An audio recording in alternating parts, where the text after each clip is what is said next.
So even I was born in Muslim family in Pakistan. I was born as a normal baby, but my mother died when I was 6 months old. So I was looked after by a nanny. And one day I had a typhoid. It turned into polio, and polio got worse. गुलशन इस्तर का जन्म सयाद खानदान के मुस्लिम परिवार में हुआ। वह बचपन से ही अपाहिज थी क्योंकि उसे 6 माह की उम्र में टाइफाइड हो गया था, जिसके कारण उसका बाएं हाथ और पैर में लकवा हो गया था। मुस्लिम धर्म के अनुसार बचपन से ही उसे पर्दे में रखा गया था। 14 वर्ष की उम्र तक वह एक आलीशान महल में रही जो 4 दीवारी से घिरा हुआ था, और वह 14 वर्ष की उम्र के बाद पहली बार अपने इलाज के लिए इंग्लैंड गई। बचपन से ही उसे मुस्लिम धर्म की तमाम शिक्षाएं दी गई। उसे इस्लाम के 5 सूत्र याद थे और 4 का पालन भी करती थी, परंतु एक से वंचित थी, हज यात्रा। अपने पिता के द्वारा पाई गई शिक्षा से उसकी श्रद्धा बहुत बढ़ गई है, और वे मोहम्मद नबी के दामाद अली साहब के वंशज भी तो थे। इस कारण उसके पिता की काफी इज्जत भी थी। उसकी माँ का देहांत बचपन में ही हो गया था, और उसकी माँ को दिए हुए वादे के अनुसार उन्होंने दूसरा विवाह भी नहीं किया था। इंग्लैंड में जब वह अपने इलाज के लिए गई, तब उस रोग के स्पेशलिस्ट डॉक्टर डेविड ने उसे देखकर कहा, इस रोग का कोई इलाज नहीं, केवल एक उपाय है, और वह है दुआ। डॉक्टर की यह बात सुनकर वह मक्का जाने की तैयार करने लगी, क्योंकि वहाँ पर स्वस्थ करने वाला जमजम नाम का स्तोत्र है। वहाँ उनके दिल की मुराद पूरी हो सकती है। गुलशन कुछ दिन इंग्लैंड में रहकर अपने पिता और सेविकाओं के साथ मक्का पहुंची। मक्का पहुंचकर उसने बड़ा सुकून महसूस किया, और वहां से काबा पहुंचे, काबा की परिक्रमा की और काबा में रखे एक काले पत्थर को चूमा और यह प्रार्थना की कि कृपा मुझे स्वस्थ कीजिए, हे प्रभु, तथा बाकी रोगियों को भी ठीक करें। परंतु कुछ नहीं हुआ। इसके बाद गुलशन ने इब्राहिम के स्थान पर जाकर प्रार्थना की, कृपया मुझे स्वस्थ कीजिए। वही मस्जिद के आहने में साफा और मारवा नाम के 2 टीले थे, जहाँ हाजिरा और इस्माइल के इनके नीचे दफनाया गया था। और फिर वे आबे जमजम के पास गए। वहाँ पर लोग स्टील के जग में वहाँ का पानी भरकर पी रहे थे, जिसे उसने भी पिया, और उसके पिता ने यह जल चमड़े की थैली में भरकर रख लिया कि कुछ जल पाकिस्तान ले जाएंगे और कुछ जल गुलशन के सर पर उंडेल कर उसकी चंगाई के लिए स्नान कराएंगे। वे वहाँ से मीना भी गए, और उस स्थान पर भी जहाँ पर इब्राहिम अपने बेटे को बलि के लिए ले गए थे। परंतु वे लोग वहाँ पर ज्यादा दिन नहीं रुके, वापस हज शिविर में लौट आए, कारण गुलशन की व्यवस्था थी। हज शिविर लौटते ही तुरंत गुलशन को स्नानगृह में ले जाकर एक स्टूल पर बैठाकर उस पर एक बाल्टी का जमजम का जल उंडेला गया। उसने स्नान के बाद देखा शायद वह स्वस्थ हो गए हो, परंतु वह स्वस्थ नहीं हुई थी। उसके पिताजी उसका इंतजार कर रहे थे। वह बाहर आई, परंतु जैसी की तैसी।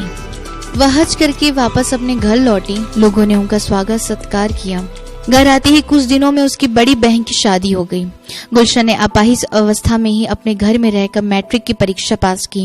एक दिन उसके पिता किसी काम में कहीं गए थे और भीगते हुए वापस आए, और आकर उनका स्वास्थ्य खराब हो गया। फिर कुछ समय बाद उनका देहांत हो गया। अब गुलशन अकेली हो गई थी। पिता के गुजर जाने का उसे अत्यधिक गम हो गया, क्योंकि उसके पिता ने उसे बचपन से ही बड़ा प्यार किया था। आंसू बहाते हुए गुलशन रात को सो गई। सुबह के लगभग 3 बजे उसकी आंखें खुली। वह गम के सागर में खो गई और विचारों के भंवर में फंस गई। अपनी अवस्था, अपने अकेलेपन के बारे में सोच रही थी। वह अपने विचारों में खोई थी और अपने मृत पिता के बाद कैसे जीवित रहे सोच रही थी। तभी उसने एक धीमी प्रबल आवाज सुनी। अंधों को आंखें किसने दी? बीमारों को किसने चंगा किया? कोढ़ियों को किसने ठीक किया? मरे हुए को किसने जिंदा किया? मैं ही यीशु हूँ, मरियम का पुत्र। कुरान में सूरा मरियम में यीशु के बारे में पढ़ो। सुबह परिवारजनों के साथ अपने पिता की कब्र से लौटकर वह घर आई और एक नौकरानी से उर्दू की कुरान बुलवाई और रात के एकांत में उसे पढ़ा। उसने उसे नबी यीशु के बारे में पढ़ा। उसके पिता की मृत्यु के 40 दिन हो जाने के बाद उसके भाई को फिर बताया गया, और उसके भाई ने जो लाहौर में था उसके हिस्से की जायदाद उसे देकर अपने साथ ले जाने की इच्छा व्यतीत की। तब गुलशन ने जंग में ही रहने की बात कही। कारण यह था कि वह जंग में ही रहकर चंगा करने वाले नबी यीशु को जानना चाहती थी। रात को फिर कुरान खोला और यीशु के बारे में पढ़ा, परंतु समझ नहीं पाई। उसे मनुष्य के विचार याद आने लगे जो यीशु के बारे में उसने सुने थे, परंतु वह यीशु जो साधारण मनुष्य नहीं मान सकी, क्योंकि उससे यीशु ने जिस तरह बातें की थी जीवित अवस्था में, वह उसके हृदय में बीत गई थी। उसे भरोसा हो गया था कि वह यीशु को पवित्र कुरान के पन्नों से जान ही पाएगी। धीरे धीरे 3 साल बीत गए और वह रोज रात को कुरान पढ़ती और चाहती कि वह हर उस जगह को पढ़ सके जहां यीशु के बारे में लिखा है। गुलशन को यीशु ने इस बात की आशा हो गई थी कि यीशु उसे चंगा कर सकते हैं। अब उसने यीशु से प्रार्थना करना प्रारंभ कर दिया। एक दिन सुबह 3 बजे उठकर गुलशन प्रार्थना करने लगी और यह प्रार्थना वह बड़ी जिद के साथ कर रही थी और उसने कहा, यदि तुम मुझे चंगा नहीं कर सकते तो कारण बताओ, मैं इससे आगे नहीं बढ़ सकती। इसके बाद उसने जो देखा वह अलौकिक था। गुलशन का सारा कमरा रोशनी से भर गया और वह रोशनी सूरज के प्रकाश से भी अधिक हो गई।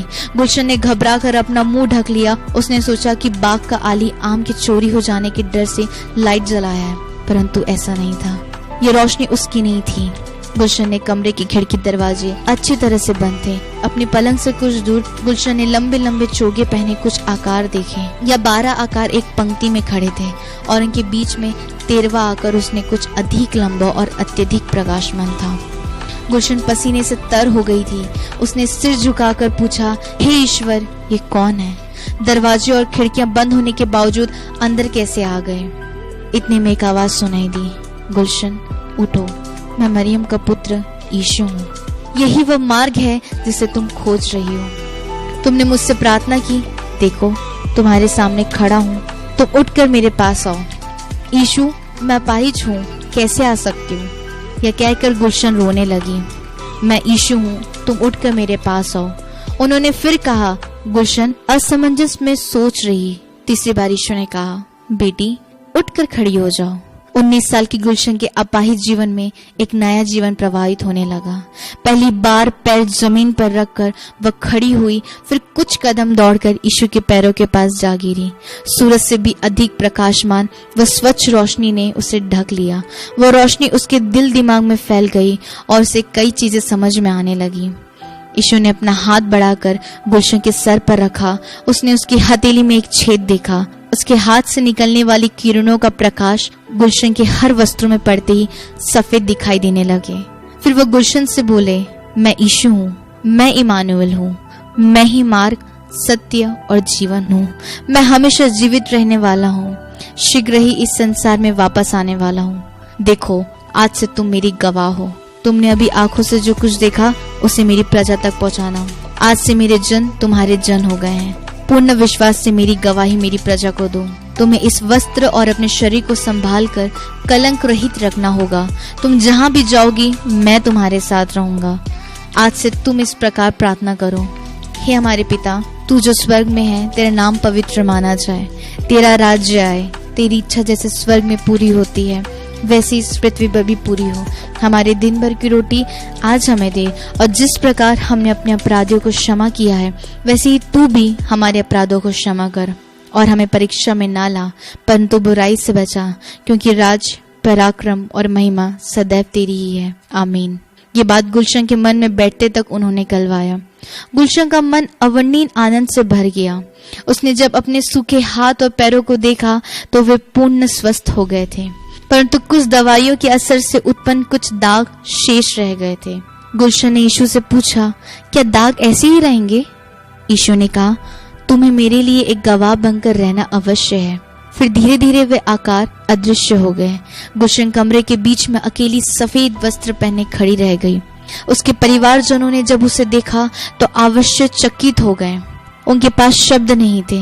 गुलशन ने उन्हें यीशु के बारे में बताया। उसके घर वालों ने बड़ा विरोध किया। चंगाई के बाद 10 दिनों में ही सारे घर वाले एक हो गए और बड़ा भारी विरोध किया, परंतु गुलशन अपने विश्वास पर स्थिर थी और प्रार्थना करती रहती। उसके मन में इंजिल पढ़ने की इच्छा थी। एक दिन प्रार्थना के दरमियान उसे दर्शन में यीशु एक जगह पर ले गए और वहाँ कई मनुष्यों में से एक को दिखाते हुए कहा, तुम्हें इस व्यक्ति से इंजील मिलेगी। तुम्हें उत्तर की ओर 10 मील जाना होगा। गुलशन को 21 दिन हो गए थे। वे स्वस्थ हुए। वह एक दिन अपना शिक्षिका के घर गई और वहाँ से बगैर बताए वह एक टांगे पर बैठकर उत्तर की ओर 10 मील गई। जहाँ एक चर्च था, गेट के अंदर जाने पर उसे वही आदमी दिखा। वह उस आदमी के पास गई और उससे नया नियम इंजील मांगा। तब वह व्यक्ति उसके परिवार के बारे में जानकर घबरा गया, परंतु गुलशन के द्वारा अपनी गवाही बताई गई और प्रभु की प्रार्थना भी सुनाया गया। तब वह व्यक्ति अपने घर के अंदर प्रार्थना करने गया और आधा घंटे बाद वापस लौटकर कहा, मैंने प्रभु से पूछा, उन्होंने तुम्हें नया नियम देने कहा है। उस व्यक्ति ने गुलशन को साथ ही एक पुस्तक और दी, कार्टेज के शहीद। वह इन्हें लेकर अपने घर लौटी और चुपके से नया नियम पढ़ने लगी, मानो बड़े भूखे और प्यासे को पानी और भोजन मिल गया हो। बाइबल पढ़ते पढ़ते गुलशन ने बपतिस्मा के बारे में पढ़ा। उसका मन बपतिस्मा लेने के लिए तड़पने लगा। वह फिर उसी घर में पहुंची जहां उसे बाइबल मिली थी। वह व्यक्ति एक मेजर था। गुलशन ने उसके घर जाकर उससे कहा, मुझे बपतिस्मा लेना है। वह व्यक्ति बड़ी देर तक गुलशन को समझाता रहा। तब उसने गुलशन से कहा, बेटी, हम बपतिस्मा नहीं देते। और भी कई सम्मति उन्होंने गुलशन को दी।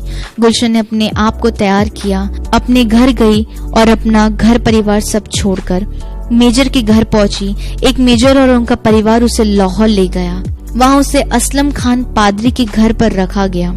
वह असलम खान के घर में रही और बपतिस्मा के लिए उसे काफी इंतजार करना पड़ा। जो शारीरिक श्रम उसने कभी नहीं किया उसे वह करना पड़ा। आदत ना होने के कारण अक्सर गलतियां हो जाती, परंतु फिर भी वह सीखती रही। उसे क्या पता था कि पादरी असलम खान उसकी परीक्षा ले रहे हैं। फिर उसका बपतिस्मा एक टैंक में हुआ। वह लगातार चर्च जाती और सीखती रही। अपने परिवार से फोन पर संपर्क किया, परंतु भाई ने यह कह दिया कि तुम हमारे लिए मर गई। पत्रों का आदर प्रदान चलता रहा। गुलशन को अंधे बच्चों के स्कूल में मैट्रन का काम मिल गया। वह वहां रहकर अंधों बच्चों की सेवा करने लगी। इसी बीच उससे 25 दिसंबर को उसके जीजा मिलने आए और कहा कि तुम्हारी बहन की तबीयत 3 माह से खराब है। उसके बचने की आशा नहीं है। 7 माह का गर्भ गिर गया, खून भी बहुत बह गया। वह बार बार तुम्हारा नाम ले लेकर पुकार रही है। गुलशन ने प्रभु से प्रार्थना की, हे प्रभु, क्या मैं जाऊं? प्रभु ने कहा, तुम जाओ, मैं उसकी रक्षा करूंगा। अपने जीजा के साथ घर पहुंचते ही उसे खबर मिली कि उसकी बहन मर गई है। वह अपनी बहन के शव के पास खड़े होकर फूट फूट कर रोने लगी और प्रार्थना की, हे प्रभु, आपने कहा था मेरी बहन की रक्षा करोगे। यीशु ने कहा, मत रो, यह मरी नहीं, जीवित है। गुलशन ने तुरंत रोना बंद कर सबसे कहा, दीदी मरी नहीं, जिंदा है। लोगों ने गुलशन की बात सुनकर कहा, यह पागल हो गई कहकर उसे एक कमरे में बंद कर दिया। दूसरे दिन सुबह उसे उसकी बहन का चेहरा दिखाने ले गए। तब दीदी के शरीर को आखिरी बार नहलाने ले गए। अचानक शव का हाथ कांपा और अनीस जिंदा हो गई। सारे घर में भगदड़ मच गई। बहुत लोग जमा हो गए थे। मौलवी और डॉक्टर आश्चर्यचकित थे। पुनः जीवित होने के बाद गुलशन की बहन ने कहा, मैं मरी नहीं थी, सो गई थी। मैंने स्वप्न में देखा, मैं एक सीढ़ी के ऊपर चढ़ने के लिए कदम रखने वाली हूँ और ऊपर सीढ़ी के दूसरे छोर पर एक व्यक्ति नजर आया। वह श्वेत वस्त्र पहने स्वर्ण मुकुट धारण किए था। उसके माथे से तेज निकल रहा था। मैंने उसका हाथ अपने ऊपर देखा। उस हाथ से रोशनी की किरणें निकल रही थी। उन्होंने कहा, मैं यीशु मसीह हूँ, राजाओं का राजा, तुम्हें वापसी पृथ्वी पर भेज रहा हूँ। मेरे द्वारा नियत समय पर तुम्हें यहाँ वापस बुलाऊंगा। उसके बाद मैंने आंखें खोली और मैं यहाँ हूँ। अब गुलशन अपनी बहन के घर में ही रहकर बाइबल की शिक्षा देने लगी और अपनी बहन को स्वयं ही घर के हौज में बपतिस्मा दिया। बाद में उसके जीजा के दुर्व्यवहार के चलते उसे अपनी बहन का घर छोड़ना पड़ा। वह अपनी बहन की सलाह पर रावलपिंडी में अपनी बहन की सहेली के घर पहुंची, पर वहां पर उस औरत और उसके पति ने षड्यंत्र कर गुलशन को जेल पहुंचा दिया।